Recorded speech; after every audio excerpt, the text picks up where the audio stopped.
દર્શક મિત્રો, હું નિધિ સોની વોઇસ ઓફ કર્ણાવતી ન્યૂઝમાં આપનું હાર્દિક સ્વાગત છે. નજર કરીએ આજના મુખ્ય સમાચારો પર. શિક્ષણ સમિતિની તપાસમાં ઘટસ્ફોટ. સુરતના 5 ગુલ્લીબાજ શિક્ષકો વિદેશમાં 3 વખત નોટિસ આપી પણ જવાબ આપ્યો નથી. એક સુરતમાં હોવા છતાં 6 મહિનાથી સ્કૂલના પગથિયા ચડ્યા નથી. ઓવરટેકની ઉતાવળે મહિલાનો જીવ લીધો. ગાંધીનગરના પુંદરાસણ વાવોલ રોડ પર ઓવરટેકની ઉતાવળમાં 2 રિક્ષા વચ્ચે અકસ્માત. મહિલાનું મોત, 3ને ઈજા.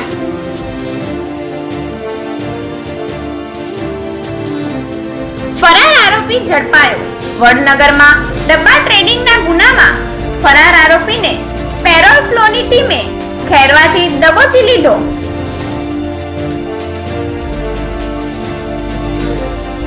હર ઘર તિરંગા અભિયાન. વલસાડના સરદાર હાઇટ્સ ખાતે પોલીસ બેન્ડે દેશભક્તિ ગીતો રજૂ કરી લોકોમાં આકર્ષણ જમાવ્યું.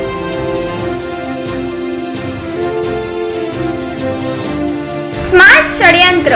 રૈયા ચોકડી પાસેના એપાર્ટમેન્ટના ફ્લેટ ધારકોની નકલી સહીઓ કરી કોન્ટ્રાક્ટરે સ્માર્ટ વીજ મીટર ફિટ કરી દીધા.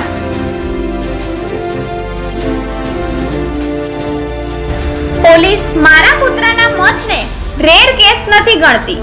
ગોંડલ પાસે મહિલા કાર ચાલકે બાઇક ચાલક યુવાનને અડફેટે લેતા મૃત્યુ નિપજ્યાના બનાવમાં પરિવારની ન્યાયની ઝંખના.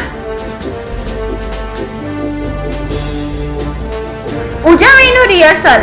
ભાવનગર જિલ્લા કલેક્ટરની ઉપસ્થિતિમાં તળાજામાં 78મા સ્વાતંત્ર્ય દિનની જિલ્લા કક્ષાની ઉજવણીનું રિહર્સલ કરાયું.